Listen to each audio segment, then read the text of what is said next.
Ada banyak berita heboh di ruang kripto saat ini, Kriptosias. Mulai dari bursa terkenal yang sudah bangkrut sampai desas-desus seputar Solana ETF. Halo Kriptosias, balik lagi dengan saya Leo di Crypto Discover dan hari ini ada berbagai update di ruang kripto yang ingin kita sampaikan. Tenang saja karena update-nya singkat dan padat dengan berbagai informasi. Jadi jangan kemana-mana dan ayo kita mulai update hari ini dengan bursa Mt. Gox.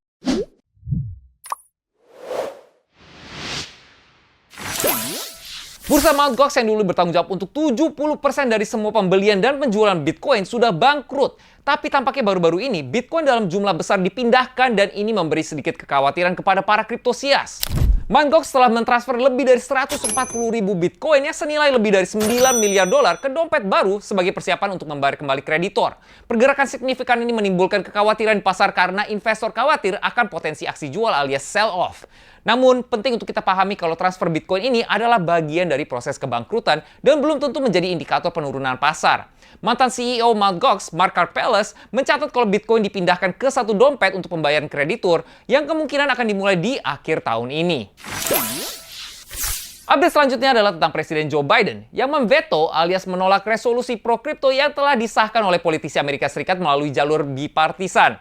Resolusi yang ditolak ini bertujuan untuk menghapus aturan SEC yang mempersulit bank untuk menyimpan kripto untuk klien mereka.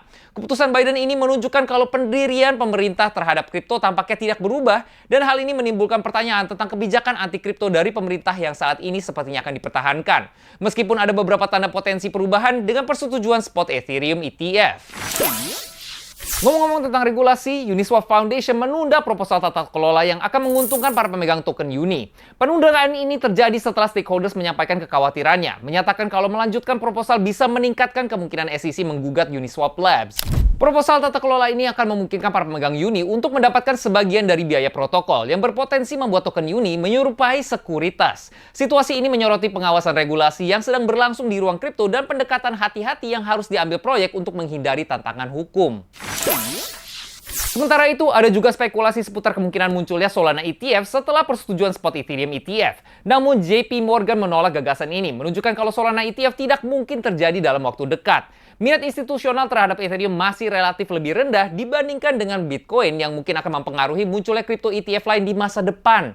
Persetujuan Solana ETF bisa memakan waktu bertahun-tahun melihat SEC saat ini dan perlunya mata uang kripto tersebut untuk pertama masuk di daftar CME. Selma Scientific baru-baru ini melihat saham mereka melonjak dan ini sepertinya berkat pengumuman mereka yang memilih untuk membeli Bitcoin sebagai aset cadangan. Tren perusahaan yang menggunakan Bitcoin sebagai lindung nilai terhadap inflasi dan ketidakpastian ekonomi terus meningkat, menunjukkan meningkatnya penerimaan Bitcoin sebagai penyimpan nilai. Keputusan Selma Scientific untuk menjadikan Bitcoin sebagai aset cadangan utama dimulai dengan investasi $40 juta mencerminkan tren yang lebih luas di antara perusahaan publik. Dan sekarang kita masuk ke makroekonomi. Indeks pengeluaran konsumsi pribadi alias Personal Consumption Expenditures PCE untuk bulan April menunjukkan kalau inflasi masih lebih tinggi dari perkiraan. Hal ini menunjukkan kalau suku bunga yang tinggi mungkin akan terus berlanjut dengan kemungkinan adanya kenaikan suku bunga tambahan di masa depan. Pertemuan Federal Reserve berikutnya akan memberikan informasi lebih lanjut mengenai suku bunga. Para investor mengamati terus proyeksi dari Fed mengenai arah suku bunganya dalam 1 atau 2 tahun ke depan.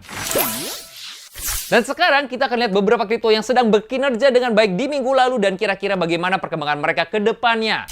Toncoin, Jasmy Coin, Celestia, Bitget Token BGB, dan Audi melihat gerakan yang baik di harga token mereka.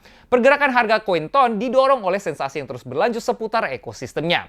Jasmy Coin mengalami peningkatan karena beberapa event mendatang dan adanya peningkatan aktivitas. Koin TIA Celestia melihat dampak positif dari proyek data availability baru, sementara kinerja BGB yang positif dikaitkan dengan peningkatan volume perdagangan di bursa Bitget. Dan last but not least, token BC20 Audi mengalami rally kemungkinan besar dipengaruhi oleh protokol ordinals di blockchain Bitcoin. Hak veto Presiden Biden terhadap resolusi pro-kripto dan juga penundaan proposal Uniswap menggarisbawahi tantangan regulasi yang sedang dihadapi industri kripto. Selain itu, kita juga bisa melihat kalau kemungkinan ETF yang baru akan memerlukan lebih banyak waktu, tapi sentimen pasar terus positif terhadap kripto seperti yang kita lihat dengan Selma Scientific yang melihat harga saham mereka melonjak dengan keputusannya untuk membeli Bitcoin sebagai aset cadangan. Selain itu, penting juga untuk kita terus mendapatkan update seputar segala hal kripto. Mulai dari pergerakan Bitcoin dalam jumlah besar dari Mt. Gox, dan juga terus memperhatikan inflasi dan suku bunga. Jadi pastikan kalian subscribe di channel kita dan nyalakan notifikasinya supaya tidak ketinggalan info terupdate untuk menavigasi di pasar kripto. Apa kalian ada update lainnya yang ingin kalian share? Jangan lupa untuk ditulis di kolom komen atau kalian bisa ikut bergabung dengan kita untuk ikut berdiskusi di Telegram @cryptodiscoverid. GM Cryptosias.